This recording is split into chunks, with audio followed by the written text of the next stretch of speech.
Alhamdulillah. Mudah-mudahan semuanya senantiasa diberikan kesehatan oleh Allah Subhanahu wa taala. Tambah-tambah berkah, hartanya melimpah, keturunan anaknya soleh-solehah, bisa berangkat ke Mekah dan Madinah, kebeli mobil mewah, pulang dari sini mendapatkan hadiah dari ketua DKM Nurul Falah 20 juta rupiah. Amin ya. Alhamdulillah Bapak Ibu yang senantiasa dirahmati Allah Subhanahu wa taala. Hari ini kajian pertama di bulan suci Ramadan dan akan kita laksanakan setiap hari Ahad selama bulan suci Ramadan. Adapun pemateri selama bulan suci Ramadan, Ahad pertama Ustadz Haji Tatang Ahmad Santana, beliau alhamdulillah telah ada di tengah-tengah kita semua. Kemudian untuk Ahad kedua yaitu Ustadz Dr. Kiai Haji Ahmad Humaydi MSI. Kemudian Ahad ketiga Ustadz Dr. Andes Kiai Haji Yatruhiyat Ar-Rasyid MAG dari Garut. Kemudian untuk Ahad keempat Ustadz Haji Dede Ishak Munawar LC MPDI, beliau dari Garut juga ya. Mudah-mudahan kita semuanya senantiasa diberikan kesehatan oleh Allah Subhanahu wa taala sehingga setiap pekannya kita dapat menghadiri kajian tersebut. Baik Bapak Ibu yang dirahmati Allah Subhanahu wa taala, untuk mengefektifkan waktu, marilah kita buka kajian atau ta'lim pada pagi hari ini dengan kalimat al-basmalah bersama-sama. Bismillahirrahmanirrahim. Langsung saja yang kami muliakan Al-Ustadz Haji Tatang Ahmad Santana, kepada beliau untuk waktu dan tempat disilakan.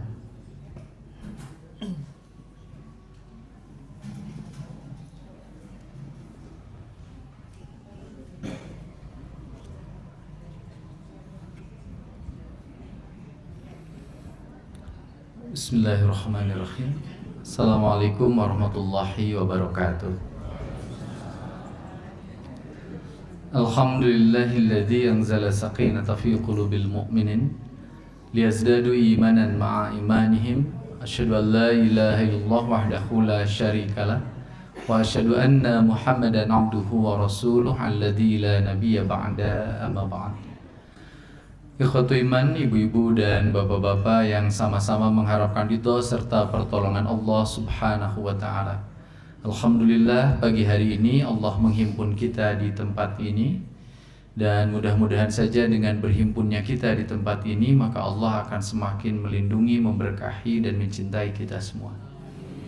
Ikhwatu iman yang saya muliakan, alhamdulillah di tahun 1447 Hijriah ini Allah masih memberikan kesempatan kepada kita untuk menikmati indahnya bulan suci Ramadan.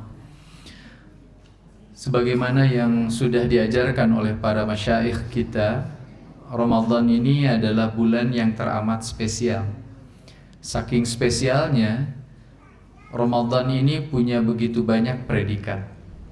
Yang pertama, Ramadan itu punya predikat Syahrus Syam, satu-satunya bulan dalam penanggalan Hijriah ketika kita diwajibkan oleh Allah Subhanahu wa taala untuk melaksanakan ibadah saum.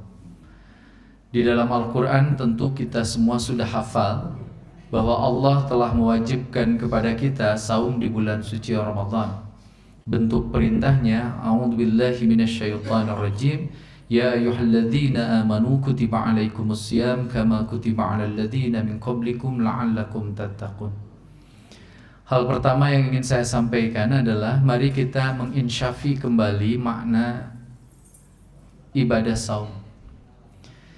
Ibadah saum itu, ibu dan bapak, menurut para ulama dan kaum salafus salih adalah ibadah yang punya esensi al-imsak.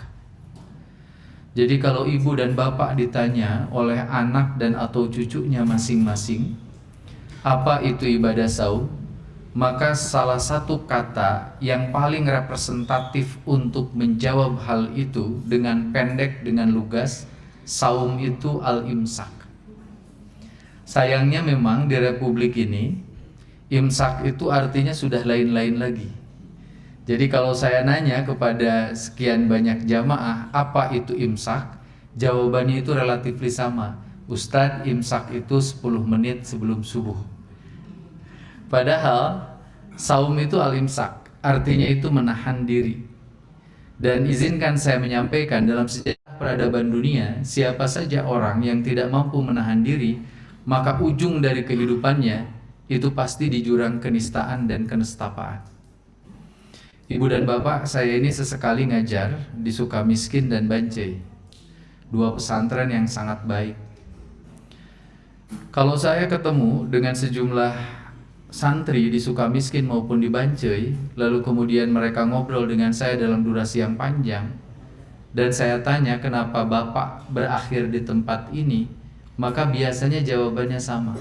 Ustadz, saya dulu tidak mampu menahan diri. Oleh sebab itu saya mohon kepada kita semua, ayo kita belajar menahan diri. Dan bulan Ramadan adalah bulan yang tepat bagi kita untuk melatih diri kita semua untuk menahan diri. Namun demikian, izinkan saya juga menyampaikan sebuah fakta. Setiap bulan Ramadan saya diminta oleh Bank Indonesia dan Otoritas Jasa Keuangan Republik Indonesia itu untuk menyampaikan materi, judulnya Bijak dalam Berbelanja. Kenapa demikian? Karena setiap bulan Ramadan Republik ini kerepotan untuk mengelola inflasi.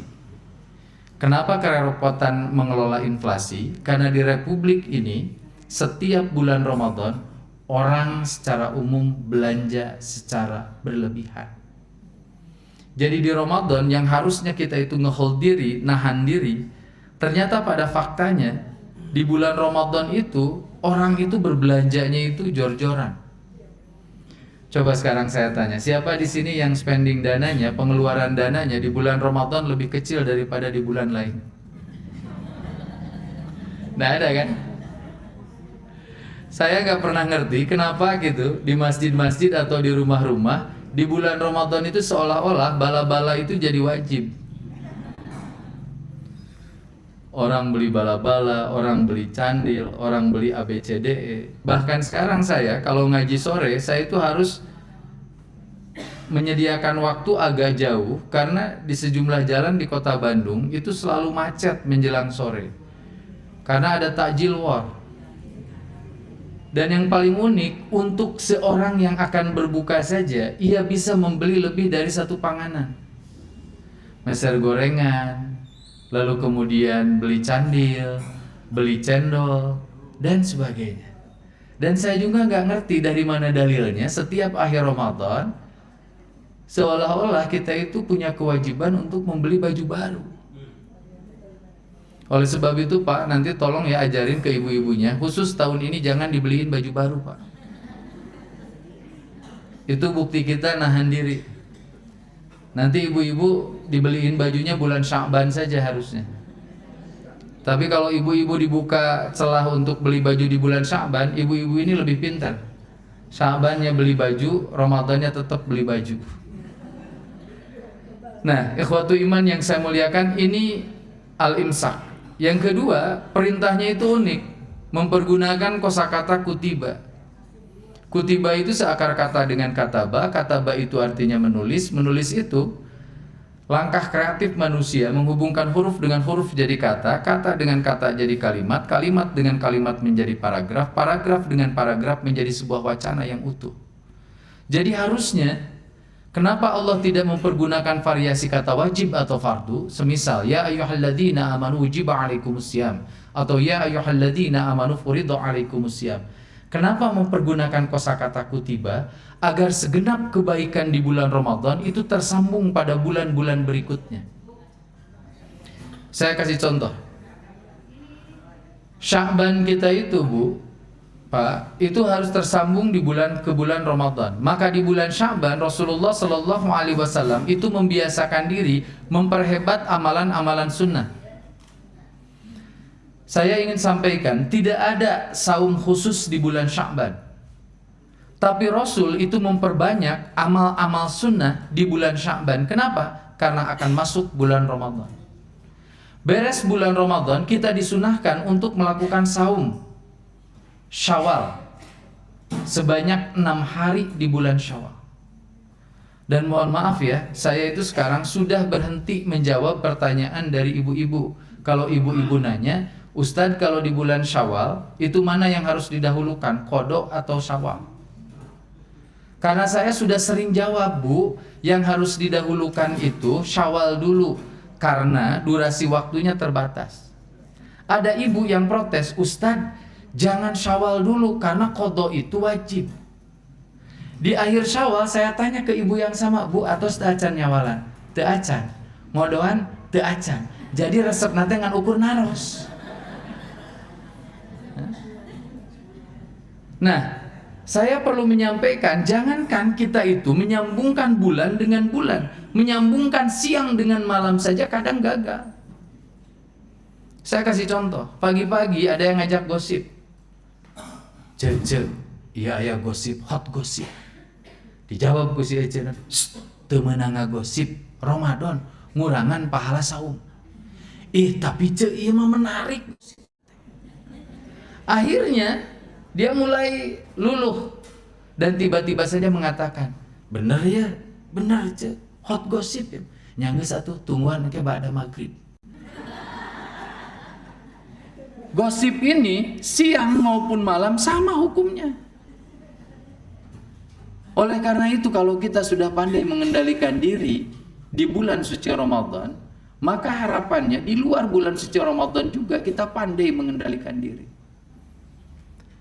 Saya harus menyampaikan ini berulang-ulang karena salah satu problem dunia hari ini, kenapa dunia banyak masalah? Karena orang gak bisa mengendalikan diri. Bayangin ya, saya harus sebut namanya biar ini jadi ibrah.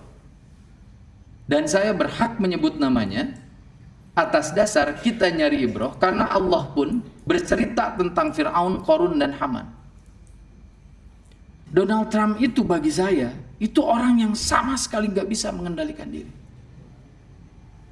Perilakunya, moral value-nya. Sekarang tiba-tiba mau mencaplok Greenland. Amerika itu salah satu negara terbesar di dunia. Tapi tiba-tiba dia nggak ngerasa cukup dengan itu. Dia mau memperluas kawasan dan kendali politiknya ke Greenland, sebuah tempat yang relatif jauh dari.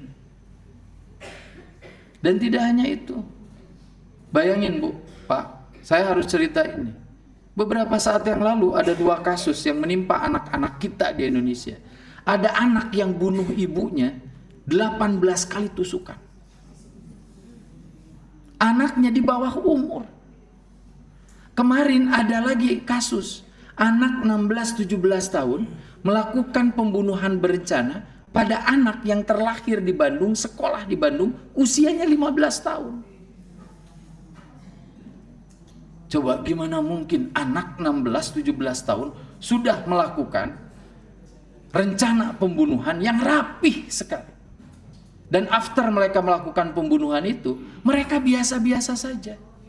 Mereka menutupi itu relatifly dengan cara yang paling sempurna. Oleh sebab itu kendalikan diri. Kendalikan diri. Ikhwatu iman yang saya muliakan. Berikutnya di dalam ayat ini, saum ini bukan ritus ibadah yang muda. Ini tuh ritus ibadah yang tua. Yang diwajibkannya bukan hanya umat Islam, tapi juga umat sebelumnya. Bahkan kita tahu ada seorang perempuan yang diwajibkan oleh Allah untuk melaksanakan saum khusus untuk perempuan ini. Namanya Bunda Maryam, Siti Maryam. Siti Maryam ini diwajibkan melaksanakan saum, tapi saumnya beda. Kalau kita menahan lapar dan haus, Siti Maryam diminta oleh Allah untuk menahan bicara. Bayangin, Siti Maryam itu hamil, tidak punya suami.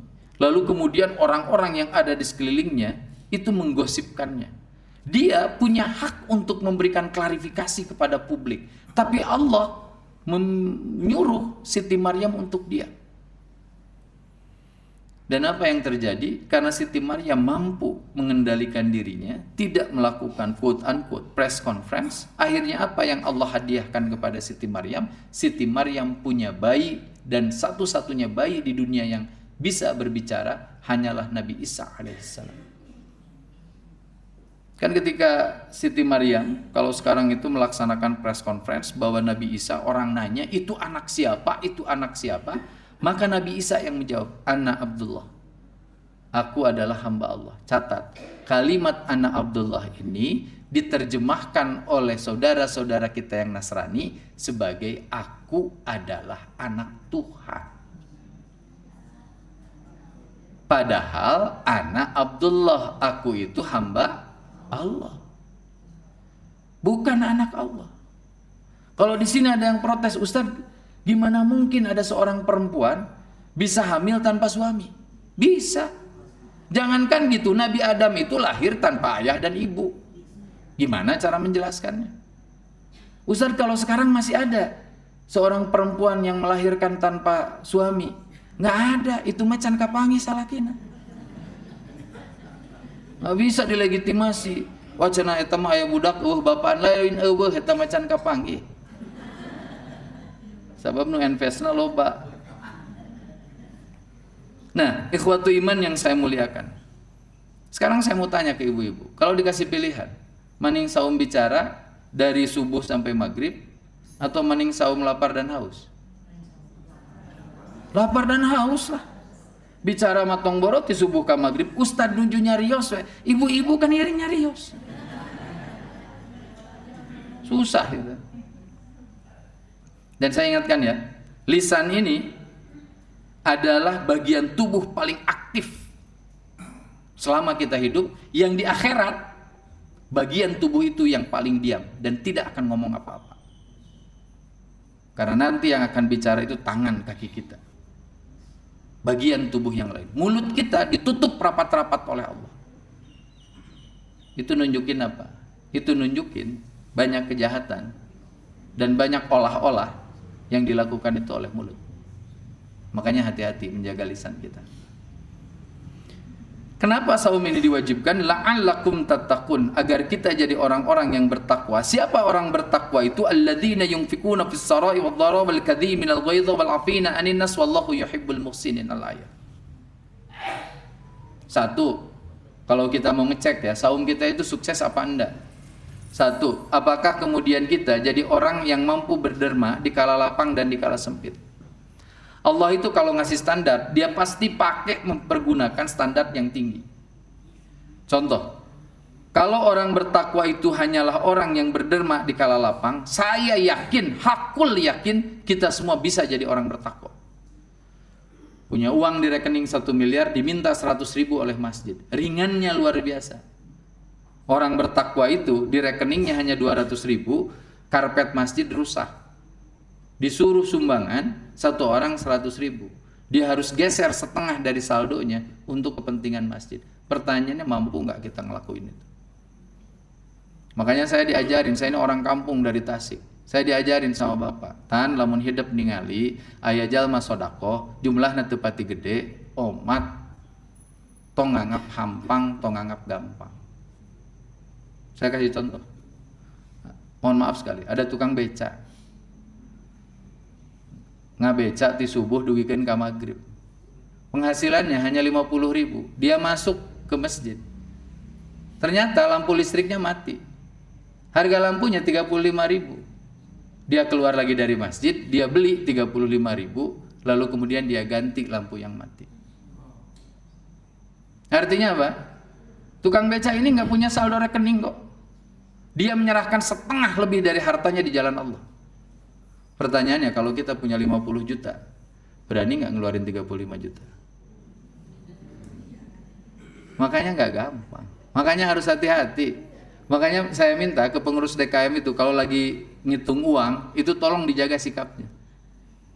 Pas saya 2.000 tuh, ayo ngukur 2.000. Nah, jangan-jangan yang 2.000 itu diserahkan dari orang yang betul-betul ngempit-ngempit itu teh. Pengen berjuang di jalan Allah. Ya. Ikhwatu iman yang saya muliakan. Apa yang menjadi kebahagiaan kita sebagai warga bangsa Indonesia? Kita itu harus bergembira karena World Giving Index menempatkan Indonesia bertahun-tahun di 6 tahun terakhir sebagai salah satu negara yang paling dermawan di dunia. Orang kita itu dermawan. Bahkan nun sewu, banyak orang yang gak dikasih SK sama negara, tapi bantuin kita, lalu hidup mereka gak terlunta-lunta. Keluar dari jalan ini, mau belok ke jalan Kopo. Pansok aya Pak Ogah. Dishub lain, polisi lain. Tapi kalau kita lewatnya kita ngasih. Itu yang membuat mereka hidup. Di Republik ini nyen KTP teh gratis. Tapi lamun teu mere bolu ka ketua RT asa dosa. Dan saya katakan selama niatnya bersih, niatnya tulus, minta dibantu, saya nolak itu disebut gratifikasi. Itu hal yang biasa. Tahadu wa tahabu. Kalau kita sering saling ngasih hadiah, maka kita akan semakin saling mencintai. Catat ya, cukup untuk urusan itu. Tapi kalau bapak ibu ditilang di jalan lalu ngajak damai, itu bukan bentuk ruhama'u bainahum. Ustaz, saya mah ruhama'u bainahum tiap ditilang ke polisi, abdi mah masihan artos we, da abdi mah dermawan. Abdi mah kan Islam yang baik, yang selalu menjaga cinta kasih lain. Eta mah dalilna la'anallaha rashi wal murtashi. Laknat Allah bagi mereka yang menyuap dan disuap. Dan catat, batin kita tahu kok mana yang ngasih ikhlas, mana yang ngasih dengan tujuan tertentu. Batin kita tahu. Makanya Ibnu Qayyim al-Jauziyah kan ketika ditanya apa yang disebut dengan dosa, Ibnu Qayyim enteng banget jawabnya. Apa saja yang membuat hatimu resah. Saya kasih contoh ya. Bapak lagi naik mobil atau naik motor. Ada nenek-nenek tetangga. Ku bapak teh bu bade ka mana? Bade ka rumah sakit, cep. Hayu atuh sareng abdi. Bapak dengan nenek-nenek itu jalan semobil menuju ke rumah sakit. Saya mau tanya ke bapak, batin bapak tenang nggak? Tenang. Tapi lamun naik ke nu geulis. Enteng kok. Enteng. Kitanya aja yang suka denial, ini dosa apa tidak. Kan sok aya pertanyaan anu enteng pisan. Ustaz lamun hitut dina pangajian dosa teu? Matak diempet-empet ge di lawan-lawan teh dosa eta teh daerah. Pan lamun teu begebretkeun sakalian. Allah itu ngasih kita timbangan yang namanya hati. Makanya hati itu nggak boleh mati. Hati itu harus senantiasa hidup.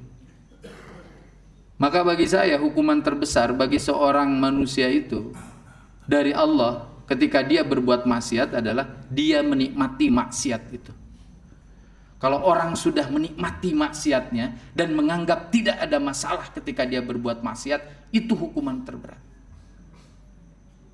Hati-hati ya. Hati-hati. Kalau orang sudah pandai berbohong, tegempur-gempur acan, banget na lempeng, itu hati-hati. Sok aya nu kieu, Ustaz si eta mah da ngabohong teu ngabohong, banget na teh tenang. Itu bukan kelebihan, itu laknat Allah. Hati-hati. Makanya ibu kalau punya suami karake bohong sakedik terus katingali ku ibu, syukuran. Hatinya masih hidup. Saya pernah nanya tuh ketika saya ngaji di Polda. Di Polda itu kan ada lie detector. Saya termasuk orang yang pernah pakai lie detector. Karena kurang lebih 23 tahun yang lalu saya pernah punya kasus hukum. Kasus hukumnya demo, bukan nyuri. Jadi kalau kita pakai lie detector, apa yang dicek? Satu, tekanan darah kita. Yang kedua, pupil kita. Dilihat betul. Ketahuan secara saintifik mana yang bohong, mana yang enggak. Tapi diakui sama teman-teman Polda itu ada orang itu sama sekali tidak bisa kita trace dia berbohong atau tidak dalam konteks pengakuannya. Sabab lempeng. Diisu. Nah itu hati-hati. Ini ya. Yang kedua, wal kadhiminal ghaidha. Kalau kita saumnya sukses, kita itu nggak akan menjelma menjadi orang yang pemarah. Catat ya, marah itu boleh dalam Islam. Marah itu boleh. Makanya Buya Hamka pernah mengatakan, kalau agamamu dihina, Tuhanmu direndahkan, nabimu dicaci, dan kamu diam, maka ganti pakaianmu dengan kain kafan. Jadi boleh marah. Meskipun tentu marahnya harus proporsional. Yang nggak boleh itu jadi pemarah. Kita kan sudah beberapa malam ini tarawih. Anak-anak kita bawa, cucu kita bawa. Sing emotnya, murang kali mah lamun taraweh dipastikan bangor. Makanya saya minta pimpinan DKM gak usah ngasih pengumuman macam-macam.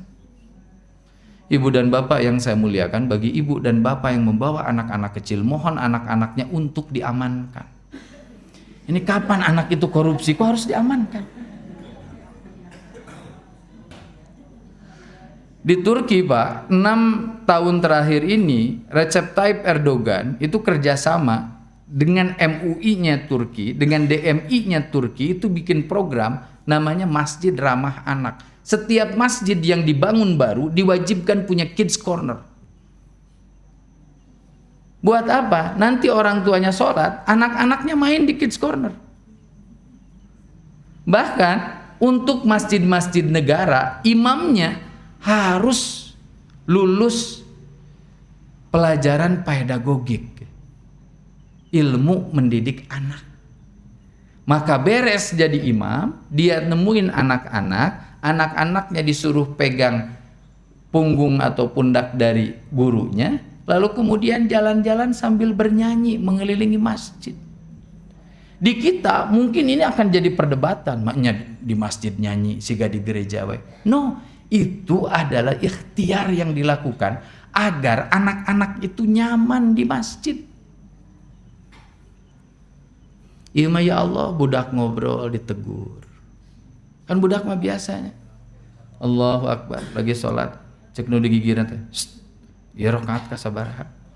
7. Cek nu teh 8. 7 Aisyah teh 8. Eta bapak-bapak nu di tukang genep.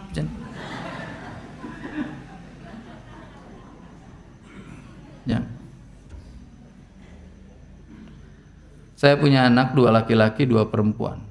2 anak laki-laki saya sejak kakinya bisa menapaki tanah dengan sempurna, saya bawa ke masjid setiap pukul 3:30 dalam keadaan bangun maupun tidur.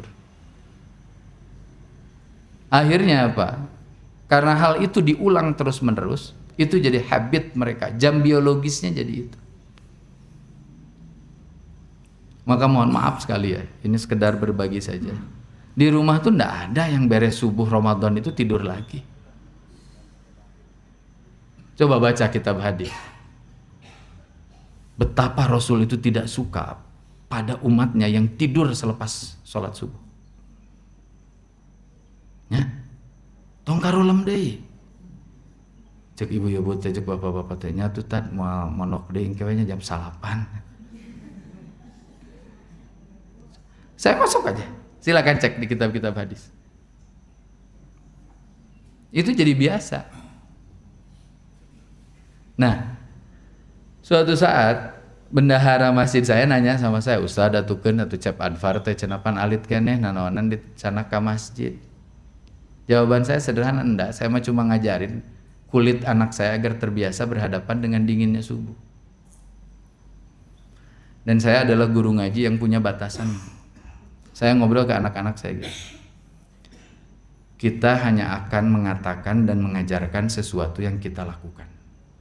Di luar itu kita nggak boleh. Saya dengan istri itu punya kesepakatan. Saya bilang ke anak-anak saya yang perempuan yang 2, sekali saja kamu keluar dari rumah, lalu kemudian auratmu tidak tertutup dengan sempurna, papa berhenti jadi guru ngaji. Karena yang mahal dalam hidup itu bukan kata-kata baik, tapi tindakan baik. Makanya saya senang tuh ada anak perempuan yang pakai jilbab coklat hadir di sini. Tadi ada anak laki-laki di situ. Kalau mereka ngobrol, kalau mereka main, biarin. Da percuma tuh budak 4 tahun ningali simkuring. Kieu we. Kira-kira apa yang dipikirkannya? Cuma satu. Si iya rek eureun ngomong. Biarin. Cucu Pak itu. Cucu. Bapak tahu. Cucu Bapak ini nggak ngerti apa yang saya katakan. Tapi nanti suatu saat kalau Bapak meninggal, cucu Bapak ini akan punya memori di alam bawah sadarnya. Dulu tangan saya diajak sama kakek ke masjid. Sekarang kakek udah nggak ada. Saatnya saya lanjutin kebaikan kakek. Maka kasih teladan. Kasih teladan itu. Bapak Ibu di sini yang sudah masuk kategori senior citizen, punten ya, ini aki-aki. Ke masjid, Pak. Sekarang anak Bapak, cucu Bapak mungkin nggak ngikut. Tapi mungkin ada anak Bapak yang diem-diem dari kamarnya dia noong. Eta aing kolot tiris-tiris ke masjid. Mungkin awalnya gitu. Tapi suatu saat mereka akan punya simpulan, ya Allah, ibu dan bapak saya teh bager pisan. Piraku orang teu bager. Nanti suatu saat kalau kemudian mohon maaf ya, masjid ini ada yang rusak. Anak bapak teh tara salat awal nama. Tapi ketika bapak udah nggak ada, anak bapak kesini masih tinggal di daerah sini, lihat masjid ini rusak, dia akan mikir, ya Allah, ini tempat bapak saya beribadah. Ayeuna geus rusak. Saatnya saya memperbaiki. Makanya saya pengen balik lagi wal kadhiminal ghaidha. Kalau anak-anak kita nakal, anak-anak kita gimana pun di tempat ini biarin. Pastikan anak ini tempat yang paling nyaman buat anak-anak kita. Sehingga kalau yang paling keren itu ketika anak kita punya masalah, tempat pangbalikan teh masjid. So. Kan bahagia kita kalau gitu. Wal afina anin nas. Dan yang ketiga itu ciri orang yang sukses saumnya itu mereka jadi pemaaf. Ya, jadi pemaaf. Siapa yang harus terlebih dahulu kita maafkan? Pasangan hidup kita. Saya ini paling banyak dosa sama istri. Hidup saya dengan orang tua saya hanya 17 tahun. Hidup saya dengan istri sekarang sudah 23 tahun. 17 tahun saya dengan ibu dan bapak, saya tidur dengan ibu paling cuma hanya 5 tahun. Dengan istri saya 23 tahun. Istri saya paling tahu gimana nyebelinnya saya. Suami yang tiba-tiba setiap beres mandi ngagorok, "Mi punten anukna hilap." Nyebelin itu. Mungkin di sini ada sebagian bapak yang nyebelin, yang setiap pulang dari kantor nyimpen sepatunya di mana aja. Tapi ya Allah, atau kaos kakinya dialungkeun ya, Bu. Hari isuk-isuk ka pamajikan teh, "Mah, mana kaos kaki?" Cek pamajikan teh, "Kusia ditunana di mana?" Tapi kan teu kitu ibu-ibu teh hayeun we neangan. Kadang itu teh dihanapeun kursi, kadang di mana, sama juga Bu, ibu juga sama. Paling banyak dosa tuh sama suami. Tuh ari betul nama tarik dah. Coba, saya mau tanya, kapan terakhir ibu mengatakan jazakumullahu khairan katsira sama suami? Padahal suami ini tiap bulan ngasih gajinya sama ibu. Ibu teh nyakolakeun hanteu. SD, SMP, SMA, SCG disakolakeun ku sepuhna, dapat gaji dikasih ke ibu. Lamun ibu teu jazakallah acan, ih. Uyuhan aing mah. Ya mah ditanya ibu-ibu tuh, "Bu Iraha terakhir jazakumullah katsira." Iraha nyatanya asa tos lami pisan cenah. Biasakan kalau dikasih sesuatu sama suami itu, jazakumullahu khairan ayah, makasih ya, semoga rezekinya tanpa berkah. Bu, suami mah dikitukeun atohnya banyak. Ngan wajah punten wajah harus sesuai dengan doa. Penting tuh ya. Biasa ditransfer 5 juta. Karena sedang resesi ditransfer 3,5 juta. Jazakallah nama jazakallah, tapi bari ngama. Jazakallah khair ayah. Cek salah kata amin saya teh kehen. Ya saya senyum. Ya. Ibu juga kalau minta sesuatu harus tahu waktu. Bayangin istri Nabi itu tidak pernah meminta kepada Nabi kecuali setelah sholat Isya, Nabinya sudah makan dan Nabi sudah naik ke pembaringannya. Tidur di dadanya, mengelus-ngelus bagian tubuhnya, lalu baru meminta. Eta strategi nanti. Sabab orang Bandung ditamahan pas Persib beres menang. Jadi kan hatinya lagi gembira. Ari karak beres 3-0 mah kesal Pak urang teh. Cek pamajikan teh Pak pangmeserkeun kudung cicing sia karak eleh di Thailand. Itu. Jadi happy. Dan biasakanlah kalau ngelobi itu dengan cara yang paling baik. Bikin pertanyaan yang kira-kira jawabannya ya semua. Saya kasih contoh. Ayah pengen kan punya istri teh solehah. Sok dah pasti bapak teh jawabannya iya. Ayah kalau pengen punya istri solehah makanya ya mama teh harus rajin ngaji. Jawaban suami teh iya. Ayah mama teh kan suka ngaji di Nurul Falah tiap Ahad. Tapi mama teh tiap ngaji subuh ayah kerudung teh merah terus. Padahal kan mama teh bukan anggotanya Ibu Mega. Ayah boleh nggak punya yang kuning atau yang putih? Satu aja kerudung. Suami teh pasti iya. Iya mah. Ngan omat lamun ngajawab iya, eureun ibu teh. Ieu mah kusalah kita udah iya, cek pamajikan teh. Ayah masa cuma kudungnya aja, kan bajunya juga harus senada. Tak etan mata clear ka salaki teh. Makanya kalau saya istri minta tas, itu saya nggak pernah ngasih tas dulu. Kalau istri saya minta tas, saya harus ngumpulin duit supaya bisa beli sepatunya juga. Karena pasti setelah minta tas, sepatunya harus dipadu-padankan. Punten ya, saya ngaji di mana-mana. Punten bisa. Mohon maaf. Setelan bapak-bapak, teu pararuku. Sok tingali ieu. Aing anu make jaket kulit segala siga Intel gitu. Teu aya apa di dieu.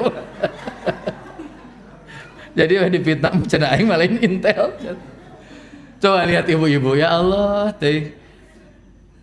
Dan gak ngerti ya kenapa ibu tuh setiap ngaji bawa tas.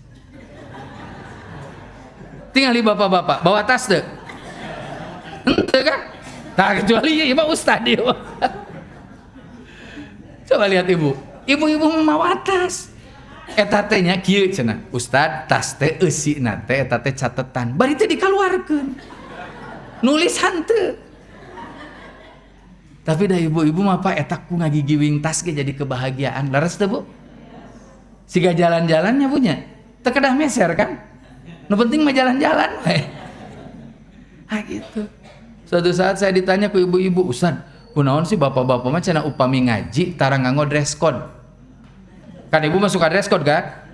Pengajian dress code putih. Dress code earth tone. Dress code warna anu. Kunaon bapak-bapak henteu Bu? Uninga walarana? Duit na beak ku ibu-ibu.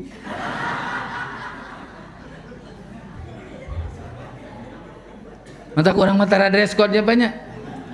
Orang mah sahayuna we ngaji tah. Gitu. Nah, yang terakhir Pak, saya mintalah ini terakhir. Coba jadikan Ramadan itu sebagai syahrul Quran. Bulan bagi kita untuk semakin bersahabat dengan Quran. Karena kan Ramadan ini adalah bulan ketika Al-Quran diturunkan. Syahrul Ramadan alladzi unzila fihil Quran hudal linnasi wa bayyinatin minal huda wal furqan. Catat ya, semua ulama sepakat Ramadan itu turun Al-Quran itu turunnya di bulan Ramadan. Ya. Nah gitu. Tah, ucing getong di komentar. Kan antep eta mah ucing sagala.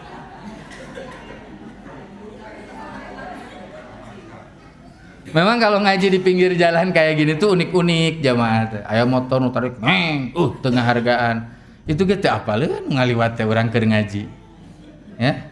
Ucing eta ucing ganeng cek ucing teh teu apal atuh cenah. Sigana teu diundang ku DKM ucingna. Ya. Jadi ulama itu semuanya sepakat Al-Qur'an itu diturunkannya di bulan Ramadan. Memang ada perbedaan pendapat, contoh. Kan di kita itu ada peringatan Nuzulul Quran ya. Nuzulul Quran itu tanggal 17 Ramadan. Lalu saya suka dapat pertanyaan, Ustadz, Kan Al-Quran itu diturunkannya di malam Lailatul Qadar. Inna anzalnahu fi Lailatul Qadar. Lailatul Qadar itu kan di 10 hari terakhir di bilangan yang ganjil. 17 kan tidak di situ. Ya kan? Nah, makanya kan ada ulama yang menafsirkan bahwa Lailatul Qadar itu adalah Al-Quran diturunkan secara utuh 30 juz dari Lauhul Mahfud ke langit dunia. Dari langit dunia diturunkan secara gradual, bahkan sesuai dengan kebutuhan Rasul, diawali tanggal 17 Ramadan. Ayat yang turun pertama kalinya Iqra bismi rabbikal ladzi khalaq. Makanya ini juga menjawab pertanyaan kenapa Iqra bismi rabbikal ladzi khalaq itu turunnya pertama, tapi ketika dikodifikasi awalnya suratul Fatihah, akhirnya surat An-Nas gitu. Jadi bagi saya tong raributnya. Tong raribut umat Islam teh. Tuh pernah diajar hisab jeung ru'yat mani siga nu ngarti eta. Kunaon cenah maneh eta tanggal 18 maneh? Ti heula cenah. Saya mah tanggal 18 ikut pemerintah. Dijawab kunaon. Ari ente kunaon ikut pemerintah? Nya resep ke cenah loba. Nggak bisa. Dan saya juga nggak seneng kalau ada anak dari Muhammadiyah ditanya, kenapa 18? Saya Muhammadiyah. Nggak bisa gitu. Coba belajar. Apa bedanya wujudul hilal, imkanur ru'yah, ru'yatul hilal. Kalau mau berdebat, pakai ilmu, pakai dalil. Kalau nggak bisa berdebat, diem lah ya, diem. Saya guru ngaji, tapi kalau ada pertanyaan fikih, saya ngaji tuh di Nurul Falah Raja Mantri Kidul. Waktu itu saya ngajar hari Senin, Ustadz Eka Permana Habibillah itu hari Kamis. Kalau ada pertanyaan fikih, saya jawab begini, tanya ke Ustadz Eka lebih paham. Jadi saya aja yang guru ngaji itu nge-hold beberapa pertanyaan yang kira-kira kalau ada orang yang lebih ahli. Ya. Makanya saya berkelakar aja. Kalau ada orang, kebetulan saya dibesarkan di lingkungan Jamiah Persis, ada yang nanya gini, Ustadz kunaon cenah ih Muhammadiyah teh beda wae. Jeung Persis, jeung NU. Jawaban saya teh bari heureuy we nya da saya teh teu butuh ilmu katinggal di ngamak kungkul. Mantakna butuhna dihibur.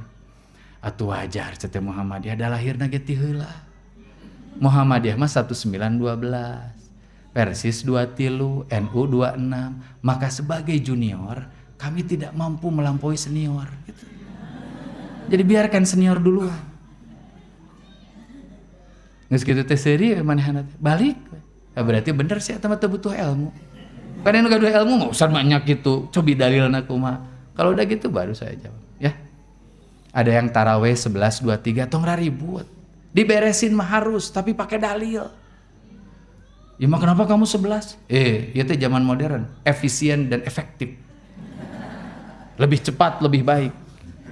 Itu mah bukan mazhab Syafi'i, bukan Maliki, Hambali, Hanafi. Lebih cepat, lebih baik mah mazhab Yusuf Kala.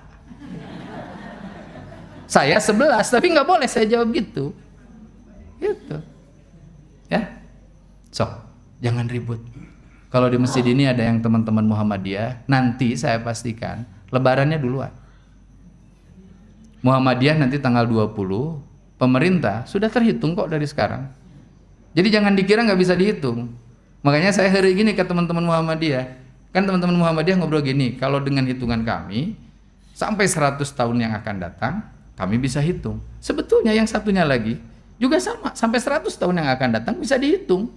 Persoalannya kan persoalan derajat ketinggian saja yang belum disepakati. Muhammadiyah meskipun 0,0001 derajat dihitung, yang lain nunggu hitungan tertentu, gitu aja. Nanti yang Muhammadiyah tanggal 20, Bu, yang pemerintah dan ormas lainnya tanggal 21. Nu teu kenging mah, ieu nu pokok. Terakhir ya, setelah ini kita pulang. Yang nggak boleh itu umat. Memulainya dengan cara pemerintah, mengakhirinya dengan cara Muhammadiyah.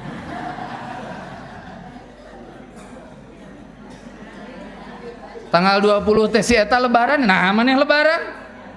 Da Muhammadiyah geus, lain maneh mah baheula milu awalna ke pamarentah. Lempeng we. Nah, nu kieu mah madhab oplosan. Jangan ya. Kalau ngikut awal Muhammadiyah, akhirnya Muhammad dia. Kalau awalnya ngikut Persis, NU, pemerintah, Matlaul Anwar, Al-Irsyad, maka akhirnya juga sama. Ya, mudah-mudahan bisa dipahami. Saya kira itu Ibu dan Bapak yang saya muliakan. Mudah-mudahan ada guna dan manfaatnya. Mohon maaf atas segala kekhilafannya. Kita saling mendoakan ya. Mudah-mudahan kita semua diberikan kesehatan oleh Allah. Bapak-bapak yang sepuh, ibu-ibu yang sepuh, saya ingin menyampaikan terima kasih dan penghargaan yang setinggi-tingginya ya. Kalau saya ngaji di depan para sepuh itu saya selalu semangat, dan izinkan saya menyampaikan terima kasih. Bapak-bapak dan ibu-ibu sudah jadi teladan kebaikan bagi kami yang relatif masih muda. Hatur nuhun semuanya. Aku qouli hadza wa astagfirullah li wa lakum. Assalamualaikum warahmatullahi wabarakatuh.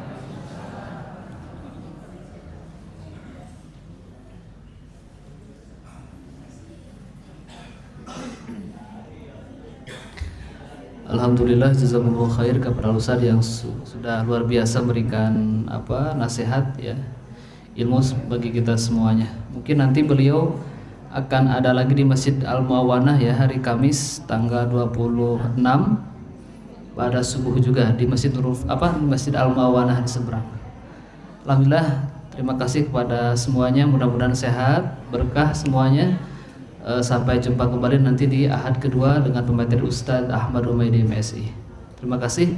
Rabbana atina fid dunya hasanah wa fil akhirati hasanah wa qina adzabannar. Kita tutup dengan doa kafatul majelis. Subhanaka Allahumma wa bihamdika asyhadu an la ilaha illa anta astaghfiruka wa atubu ilaik. Billahi fi sabril haq. Assalamualaikum warahmatullahi wabarakatuh.